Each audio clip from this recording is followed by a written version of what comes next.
Harris has cut Trump's lead from 9 points to 5 points in Texas. Harris is now ahead in North Carolina by 1 point.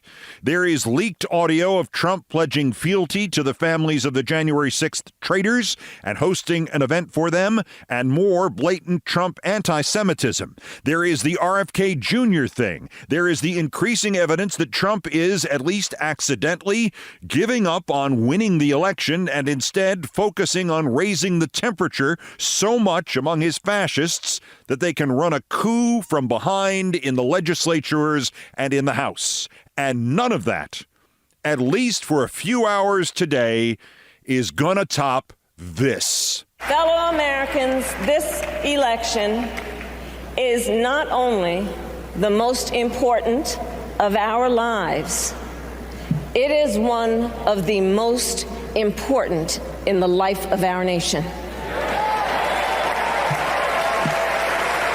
In many ways, Donald Trump is an unserious man. But the consequences of putting Donald Trump back in the White House are extremely serious.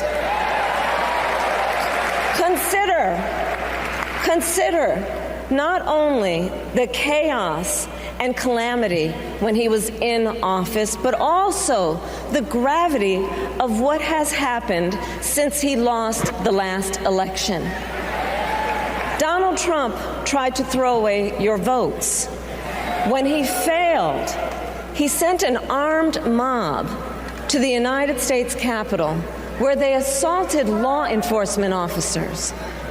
When politicians in his own party begged him to call off the mob and send help, he did the opposite. He fanned the flames. And now, for an entirely different set of crimes, he was found guilty of fraud by a jury of everyday Americans and separately found liable for committing sexual abuse. And consider what he intends to do if we give him power again. Consider his explicit intent to set free violent extremists who assaulted those law enforcement officers at the Capitol. His explicit intent to jail journalists, political opponents, and anyone he sees as the enemy. His explicit intent to deploy our active duty military against our own citizens. Consider the power he will have, especially after the United States Supreme Court just ruled that he would be immune from criminal prosecution. Just imagine Donald Trump with no guardrails, and how he would use the immense powers of the presidency of the United States, not to improve your life, not to strengthen our national security, but to serve the only client he has ever had, himself. And understand, he is not done. As a part of his agenda, he and his allies would limit access to birth control, ban medication abortion, and enact a nationwide abortion ban with or without Congress. And get this, he plans to create a national anti-abortion coordinator and force states to report on women's miscarriages and abortions. Simply put, they are out of their minds. We must be worthy of this moment. It is now our turn to do what generations before us have done, guided by optimism and faith, to fight for this country we love, to fight for the ideals we cherish, and to uphold the awesome responsibility that comes with the greatest privilege on earth, the privilege and pride of being an American.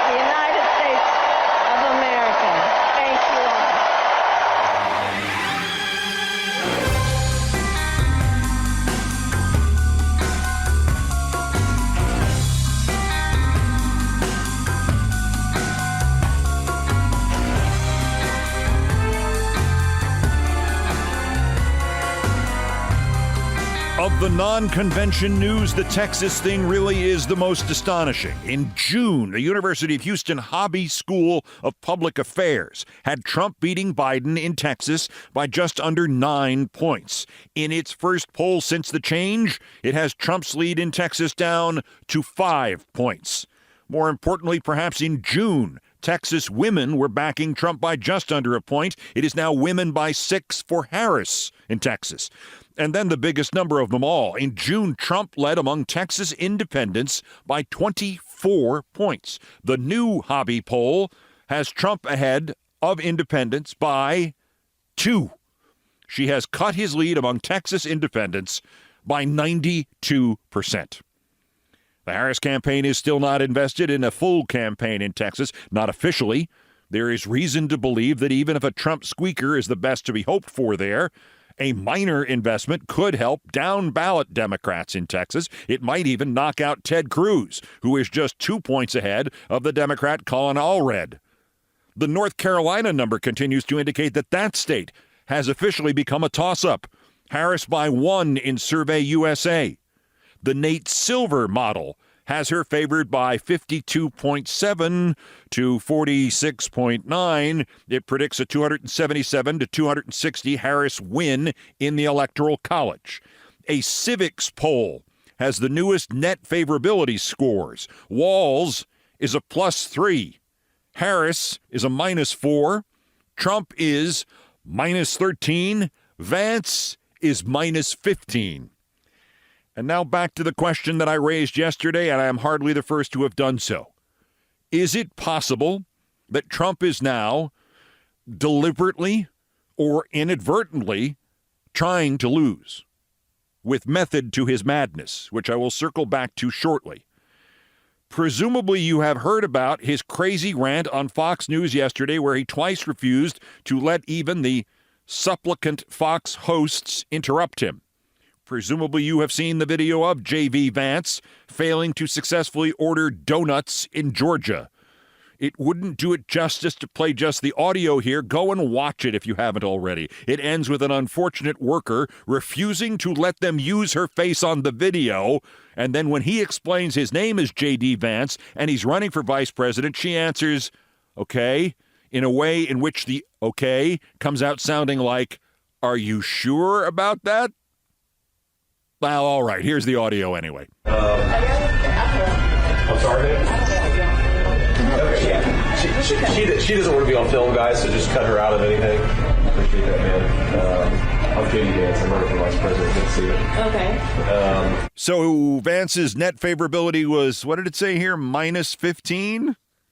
Did it go to -16 just from that video at the donut shop? Have another donut. Okay, so those are the funny parts. Now, here's the not funny part, which is, of course, the threat by Trump to sabotage the elections. On the same day leaked video appears from last year showing Trump at his golf crap shack at a gathering of families of those convicted, in some cases convicted after plea deals and confessions of participating in his first attempt to overthrow the government. Hours later comes this. You are invited to the J6 Awards Gala. This is in gold printed on black. Thursday, September 5th, 6 p.m., Trump National Golf Club, Bedminster. And then it gives the address. The address is Lamington Road, by the way. Attendees will get a chance to win a Justice for All, Donald J. Trump, and J6 Prison Choir, J6 #1 music chart plaque. The invited guest speakers, Rudy Giuliani, Donald J. Trump, and it says invited, and Anthony Raimondi. And I don't know who Anthony is, but he couldn't afford a tie. This is 2 weeks from yesterday at Bedminster. If you're there, please don't step directly on Ivana's grave. Thank you for your understanding. At the same time, the same day, come these videos out of nowhere from last year's Patriot Freedom Project, August 22nd of last year at Bedminster. It is what he has said so often, this inversion of reality in which the scum that he sent marching into the Capitol to kill congressmen and kill senators and kill his own vice president and interrupt the peaceful transfer of power are now heroes to be celebrated and pardoned. So I just want to let you know I'm with you. We're going to do something and not going to let this happen. This is a outrageous situation. Nobody's ever seen anything like it. So we're going to be working with all of you, and we're going to, first we have to get elected. We've got to get elected. Yes! Once that happens, we're going to see people be treated very fairly again, because we're living in a fascist country. This is almost like a fascist. Yes. Yeah. I don't even think the word almost is a good word, but this has really become a country, Louis, like you and I have never seen before. This is not our country. And he will do it again on September 5th to again put front of mind to his own cult 2 months before Election Day the idea of having to overthrow the government by force. At the same time, Trump is going full racism and full anti-Semitism, and it is anything but difficult to imagine that he is ready to cross the streams here, as it were, to insist, if the current political trends continue and Harris's 3 to 4 point national lead expands still further, and if more and more swing states and independent voters reject Trump, to insist that his gangs and his militias be ready to take over the country by force or by legislative deceit, because the last piece of the puzzle, it's the minorities who have rigged the election against him and them. That is the final inflection point, and who knows what large percentage of his cultists are already there. There is no question he would turn to it. Hitler turned to it. Desperate despots in countless nations have turned to it, and to violence, and to ethnic cleansing, and to nightmares untold. There is no question he would turn to it. There is only the question of whether or not he will. Again, from Yale historian Timothy Snyder via the New York Times, I quoted it yesterday. I may quote it every edition of this program between now and the election. Quote, Trump is in the classic dictatorial position. He needs to die in bed, holding all executive power to stay out of prison. This means that he will do whatever he can to gain power, and once in power will do all that he can to never let it go. This is a basic incentive structure which underlies everything else. It is entirely inconsistent with democracy. Trump and his cult will accept any inconsistency because they agree to no rules. And after 9 years of this nation letting him and them run unchecked through our norms and laws and guardrails and collective goodness, that has convinced them they can get away with anything.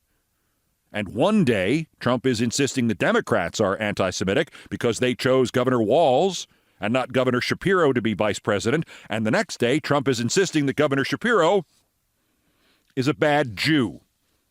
to quote Trump shortly after midnight on Wednesday night, Thursday morning. The highly overrated Jewish governor of the great Commonwealth of Pennsylvania, Josh Shapiro, made a really bad and poorly delivered speech talking about freedom and fighting for comrade Kamala Harris for president. Yet she hates Israel and will do nothing but make its journey through the complexities of survival as difficult as possible, hoping in the end that it will fail. Judge only by her actions. Yet Shapiro, for strictly political reasons, refused to acknowledge that I am the best friend that Israel and the Jewish people ever had. I have done more for Israel than any president, and frankly, I have done more for Israel than any person, and it's not even close. Shapiro has done nothing for Israel, blah, blah, blah, blah, blah. Israel is in big trouble. So what that is setting up is not defense of the Jewish people from anti-Semitism. It is a refining of the Hitler plan or the plan of any other anti-Semitic purges in human history. If and when Trump finally activates a base that is more than happy to attack the Jews, there will be good Trump Jews and bad Trump Jews, as there are already good Trump people of color and bad Trump people of color. Depend upon it. And why on earth would you ever do this? Not Trump. Why would he ever do that? Professor Snyder's simple reminder is that it's win or die in jail for Trump. There are no other options. Why on earth, though, would those around him ever do that? Because if there is no electoral path for him, there are no jobs for them. And we live in a time in which people think the only thing that matters is money, not the people throughout our American history who have been corrupted by the idea that money is the most important thing. The people around Trump believe that money is the only measure of life. If there is no electoral path for Trump, there is only pure insurrection or the promise of the contingent election. I hope when I extensively quote somebody here, that you will at least go to their site. I do it, the quoting that is, because they have expressed something more compactly and more starkly than I ever could, and usually with less rage. I find myself doing this often with Brian Beutler, who was once a contributor to the current TV edition of this news outlet. Brian Beutler has the premise of the contingent election down, and what President Biden should do about it, and what Democratic congressional leaders should be preparing to do about it, and preparing now. I now steal 300 of Brian's words, and I urge you to go subscribe to his newsletter. Quote, Trump loyalists don't necessarily need Trump-loyal judges to validate their baseless allegations of impropriety. They just need to run out the clock, Brian writes. They would be perfectly happy to see liberal voters take to the streets in, say, Atlanta, only for the results in Georgia or elsewhere to remain uncertified as of the constitutional deadline. At that juncture, with no candidate having received at least 270 electoral votes, the question of who becomes president can only be answered by a contingent election in the U.S. House, where each state delegation gets one vote. Many times over the past decades, Democrats have controlled the House itself while holding majorities in fewer than 25 state delegations. If Republicans still control more state delegations than Democrats, on January 6th, they can hand the election to the loser, even if Democrats control the chamber and the House Speaker is Hakeem Jeffries. Brian Beutler writes, would like to see Democrats taking steps to preempt that outcome. The starting point would probably be high-profile Senate hearings with local elections officials willing to sound the alarm about their MAGA colleagues' dark intentions. Then, advancing legislation to impose federal criminal penalties on elections officials who take results hostage. Make Senate Republicans filibuster it. Challenge House Republicans to hold a vote. but more radical action may be necessary, he writes. If Democrats win the House, they should be prepared to exploit ambiguities in precedent and refuse to seat Republicans from states or counties where MAGA election officials have blocked statewide certification of the presidential election result. After all, if the top of the ticket is suspect, why should the rest of the ballot get a rubber stamp? If that's not enough to assure that a contingent election will deliver the presidency to the true winner, President Biden should contemplate convening, then adjourning the House and Senate pursuant to his Article 2, Section 3 powers until MAGA relents. Unquote. It is harrowing. It is perhaps an accurate picture of the future. The immediate future, the Trump wins by losing future. And it is also a fulfillment of the old hackneyed phrase, forewarned is forearmed. Beutler, Brian Beutler, Beutler.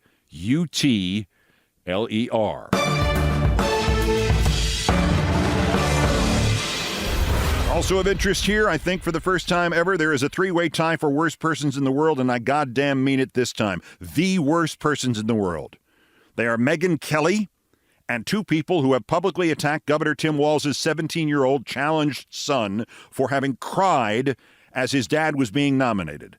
They are a Trump sucker and delegate Mike Crispy and Coultergeist herself, and they are scum. That's next. This is Countdown. This is Countdown with Keith Olbermann.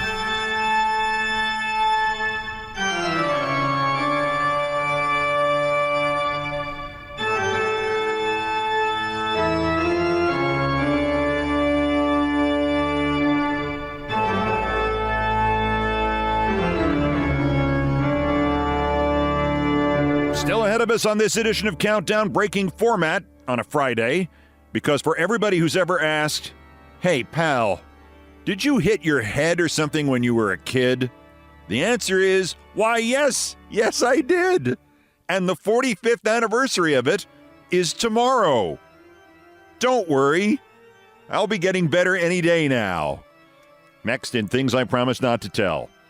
First, there are still more new idiots to talk about, the daily roundup of the miscreants, morons, and Dunning-Kruger effect specimens who constitute today's worst persons in the world.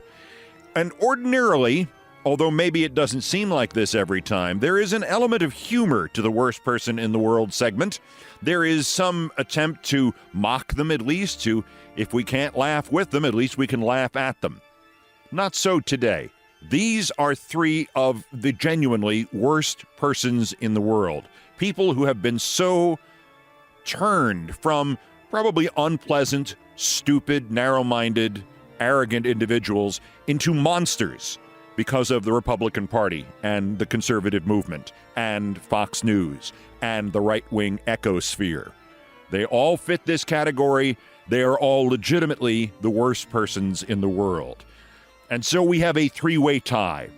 Number one is Megyn Kelly. Megyn Kelly is the woman who used to be with Fox, used to be with NBC, used to be a lawyer, and lost all three of those gigs, who once went on and suggested that Vice President Kamala Harris slept her way to the top, and you should have heard the rumors at Fox News. Megyn Kelly wrote this. LaFonza Butler speaking. She filled Feinstein's seat at the DNC. This is happening, celebrating that she and Harris both graduated from historically black colleges. Imagine the white person up there. I'm proud to tell you I went to a mostly white university, unquote. It seems to have never occurred to Megyn Kelly, and why should it? She's a white woman with blonde hair. At least that's its color now. She's a blonde woman with white hair, or a white woman with blonde hair, or she's just pasty white. And it's never occurred to her once, because she's never been the victim of any kind of discrimination whatsoever. Possibly something was held against her because she was a woman. That happens. That still happens. I don't know if it's happened in her case. She got into television with absolutely no qualifications whatsoever and got a huge contract from NBC, and her qualification for that was they had a news chief who was in decline, who had begun to hire and promote people who looked like, women who looked like, his wife did at various stages of her life. I swear. In any event, it has never seemingly occurred, based on this tweet by Megyn Kelly, it has never occurred to her that the reason there are historically black colleges is that for,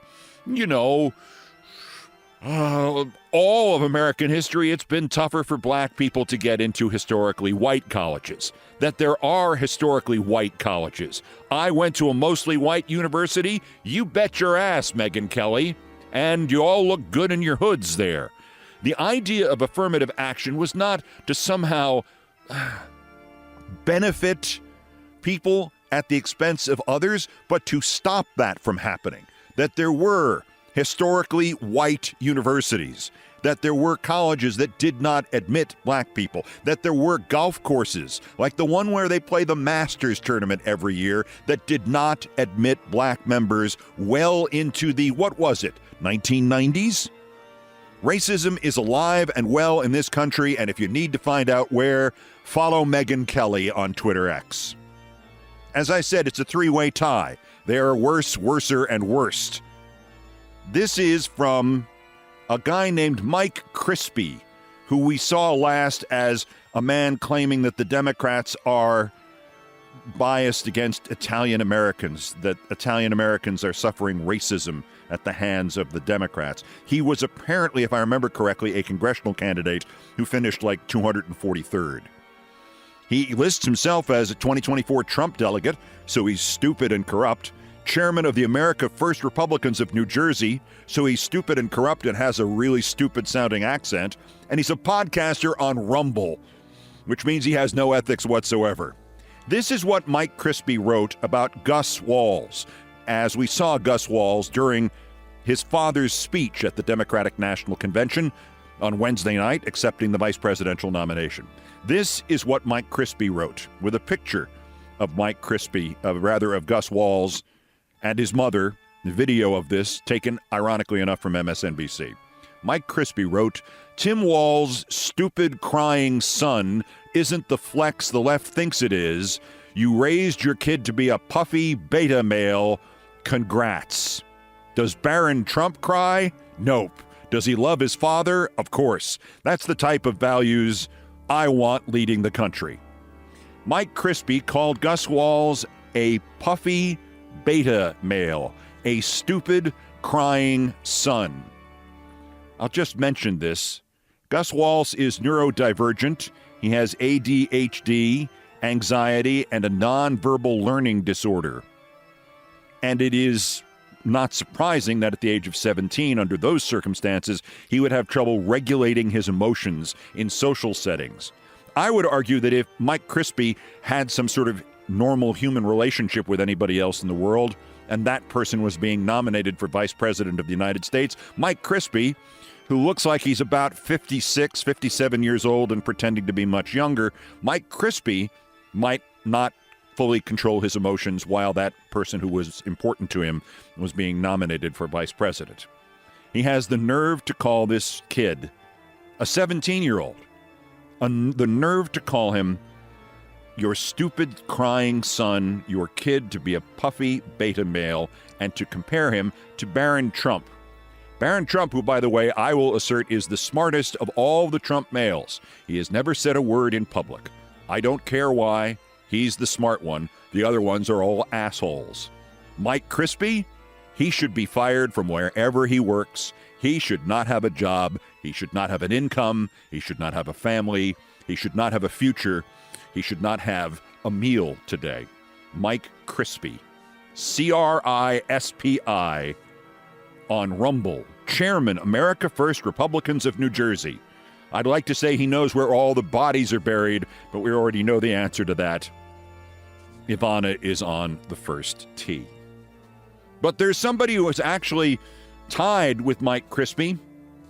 It's hard to believe that anybody could compete with Mike Crispy, or Megyn Kelly for that matter, but competing with Mike Crispy on the subject of Tim Walz and his son Gus because of her reach, because of her experience, because of her number of followers, still because of the familiarity one has with her words and the fact that they have been, for now 30 years, inhuman, unkind to a degree almost as immeasurable. Somebody who made Rush Limbaugh look good. Ann Coulter, who finally got so disgusting that she was turned away by the Republican Party. Ann Coulter, with a picture of Gus Walls with his hand on his chest, his eyes closed, crying and pointing, "That's my dad." An extraordinary moment. But Ann Coulter, who is as disgusting a human being as I've ever heard, who went to my college, Cornell University, and once called me an elitist because I mentioned it on the air that I went to Cornell University, and then said I did not really go to Cornell University because I graduated from the agriculture school, and that was a partial state school, but she went to the arts college. She was Ivy League Cornell, I was Cow College Cornell, and I was an elitist. Ann Coulter has now stepped down into what we used to clean out of the stables at the Agriculture College, the College of Agriculture and Life Sciences at Cornell University. The university, by the way, which does not list Ann Coulter among its famed alumni because years ago it decided it needed to separate itself from one of its own alumni or alumna. Ann Coulter runs this picture of Tim Walz in the middle of an extraordinary emotional moment for him and wrote simply, "Talk about weird." Ann Coulter, may the next time I see you, you be face down in the stables at the Cornell Agriculture and Life Sciences College horse manure pile. Mike Crispy, Megyn Kelly, Ann Coulter, today's worst persons, and I mean it, in the world.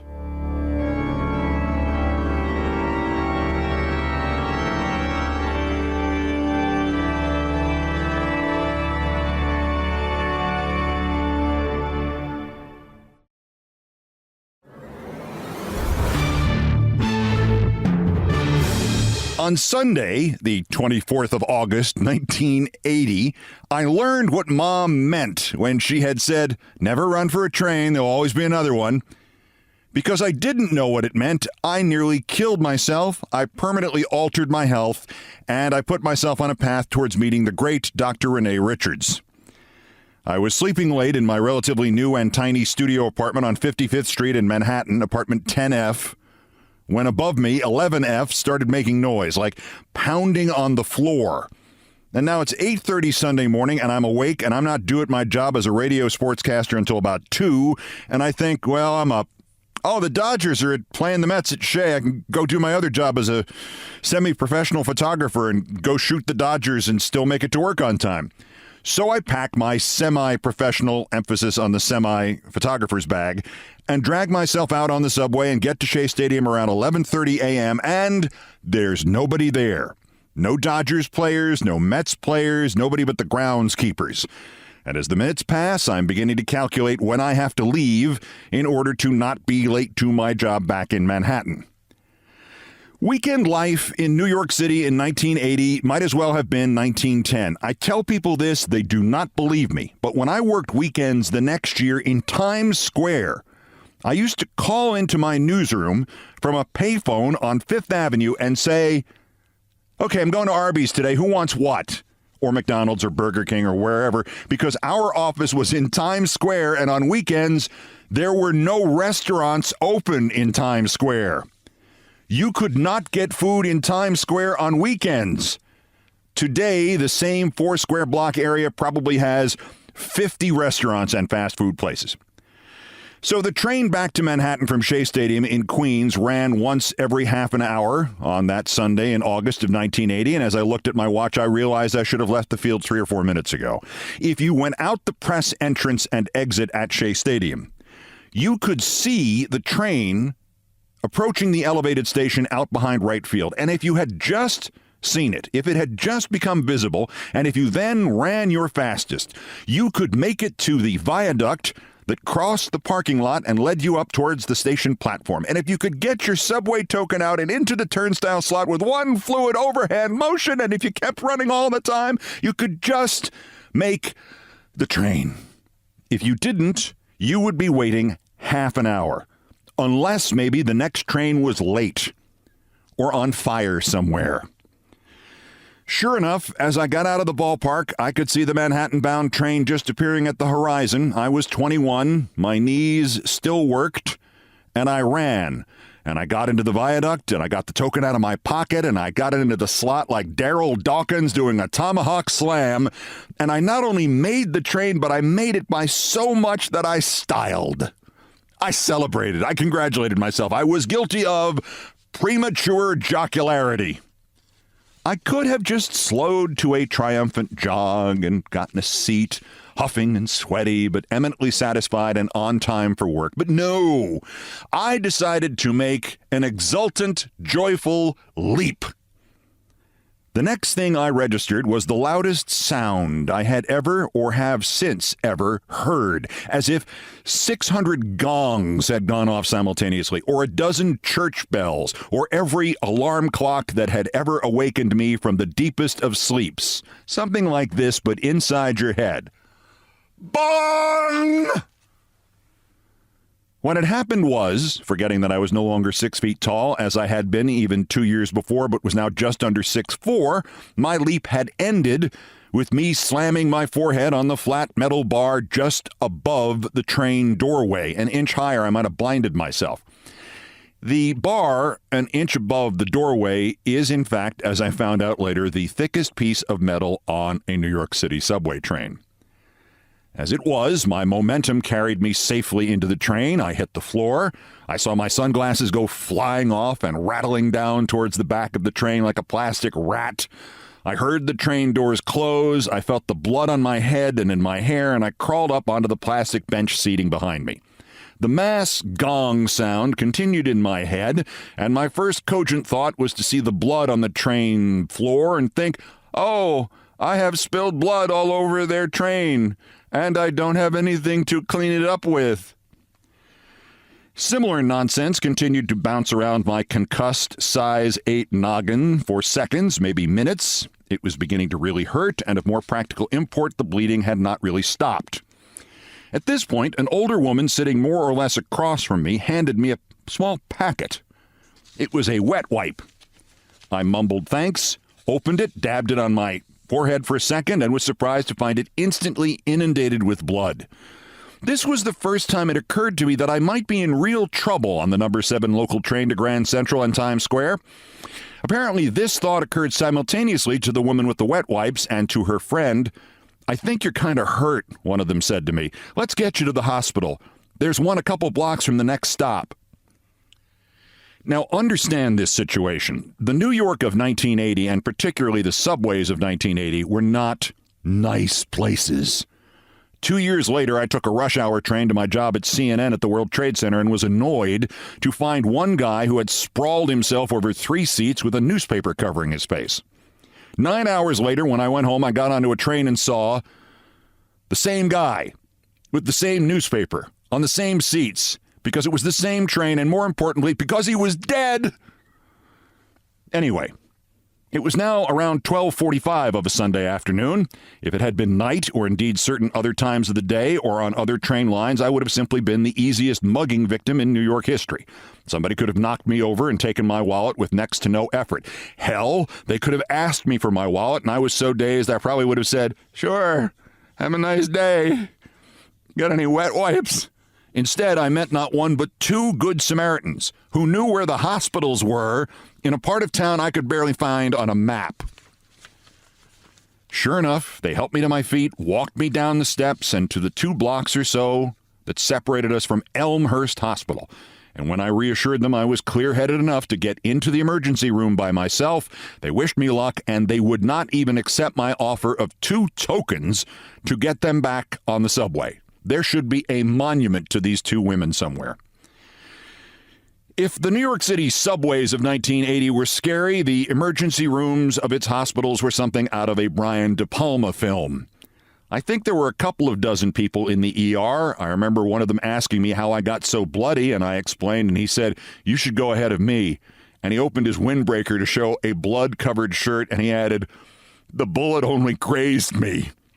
I know I waited about 2 hours. During that time, I had a singular experience which has informed my understanding of concussions and traumatic brain injury ever since. The desk nurse asked me for the name of a contact, preferably a family member. I gave my father's name, Theodore. Then she asked me for my full name, and when I went to say it, I could not remember my middle name. Could not remember my middle name. Keith, I got. Olbermann, I got. That was it. My middle name is also Theodore. I could remember Theodore, my dad, but not Theodore, my middle name. That is how fragile your brain really is. Think of that the next time you see somebody get clocked in a sporting event. There was some comic relief. I called into my office at United Press International's audio network and explained to the news editor, a veteran named Ed Cairns, the most dapper man in radio history who looked like the actor Ray Collins from Citizen Kane. I told Ed I had just sort of almost, killed myself on the subway coming in from Queens, and I really didn't know when or if I would be at work. About 45 minutes after that conversation, the desk nurse started shouting my name, and I thought, okay, I'm finally going to be brought in to see a doctor. No, it was Ed Cairns calling from UPI. My bosses were all very sorry that I was wounded, he said, but there was nobody available to fill in for me, so when could they expect me to be in the office? I explained I did not know that since I was technically still bleeding to death. 45 minutes more passed, and again the nurse summoned me and said there was a phone call, and this time I was sure it was my dad. "Keith, Ed Cairns again at UPI." He explained that my boss now said that they would bring in the guy who was supposed to do the next morning's sportscast, my college friend Peter Shacknow, but they expected me to do his shift starting at 4:30 in the morning. I explained to Ed that I would try, but that honestly, I didn't know where I was or what time it was now. Two nice ladies had mentioned the name of the hospital, but I really wasn't remembering too well. Plus, I was still bleeding to death. Needless to say, I did not bleed to death. I survived. It was a severe concussion, but it only took a stitch and a half to actually close that wound, and the ER doctor and the nurses were outstanding, and they gave me easy-to-remember instructions plus a note indicating that I should rest for at least 48 hours just in case Ed Cairns showed up at my apartment. No offense to Ed. They told me what symptoms to expect, how to prepare for them, and when they would stop. And they stopped like one day earlier. It was a potential disaster that turned into a nothing burger. Or so I thought. 2 years later, I was at the original Louis Armstrong Stadium covering the 1982 U.S. Tennis Open. On the other side of the same elevated subway station where I had run into the train. Going there always actually made me laugh. Until the afternoon of Saturday, September 11th, 1982. I was watching the women's final, covering it for CNN, Chris Everett over Hannah Mandlikova, and swinging my head from side to side as one does to follow the tennis action from over here to over there to over here to over there, as I had swung my head from side to side for the preceding 12 days of the tournament. Then I swung to the right, but my left eye kept looking to the left. The old Marty Feldman thing, reversed, crossed eyes. That hurt worse than hitting the train had. I could barely stand any light. I often had to keep my hand in front of my eyes. I rushed to my optometrist Monday morning, and he started to laugh. "This happened to you during the U.S. Open?" I said, "Yes. Why are you laughing at me?" He said, "I'm going to send you to the best muscle ophthalmologist I've ever met." I said, "So why are you laughing at me?" He said, "You don't know who that is?" I said, "No, I let my knowledge of the muscle ophthalmology rankings slip. Why are you laughing at me?" He said, "The best muscle ophthalmologist I've ever met is Dr. Renee Richards, the transsexual tennis player." I said, I don't care who you're sending me to. I'm in trouble here. If they can fix this, I don't care who you're sending me to." My train accident was so far in my past that when I got in to see Dr. Richards the next morning, I didn't even think to mention it in my patient history. It didn't matter. 30 seconds of staring into my eyes through a wall-sized phoropter, and Renee Richards said, "When exactly did you hit your head? August or September of 1980? I was stunned. I I did hit my head in 1980. August 24th. She made a clicking noise of satisfaction. I've heard of this before, but I've never seen it. You couldn't do this again in a million years. The good news is that muscle problem with the eyes, that's just muscle exhaustion. We can fix that with a thing that costs $1.98. The bad news is when you hit your head, most of the damage must have been absorbed by your inner ear. If you want to fix that, you'll need brain surgery. I don't recommend brain surgery. Dr. Renee Richards showed me the muscle exercises that cost $1.98 that fixed my reverse crossed eyes. They felt better immediately. I still do the exercises. I did them earlier today. Then Renee Richards said, "So you're a sports reporter, it says here? Listen, my next patient isn't due for half an hour. You should rest anyway after my exam. Let's talk about sports reporting." Renee Richards was an expert. Her transition had been outed by a sportscaster. Tucker Carlson's father, if you can believe that. I can believe it. Because she had been a man, when she played in the U.S. Open as a woman, she had become almost instantaneously the most famous tennis player in the world. Then she became Martina Navratilova's coach. I learned more from her in that first half hour of conversation about the ethics of reporting than I had in all of my previous life experiences combined. Plus, she was a gas. Renee Richards was hilarious. She was self-effacing. She was a great doctor. And to me, she was the definition of courage. And she, I am proud to say, is still my friend.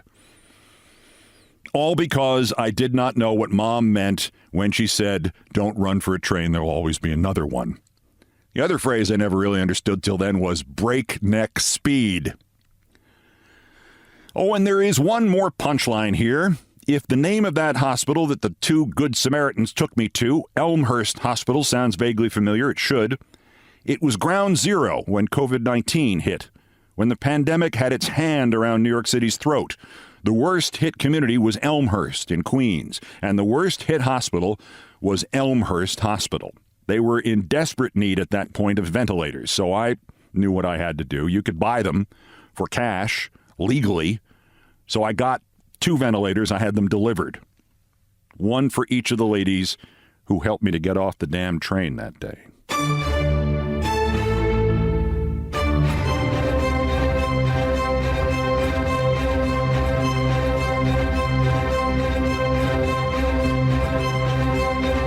I've done all the damage I can do here. Thank you for listening. Please share this podcast with somebody who does not listen.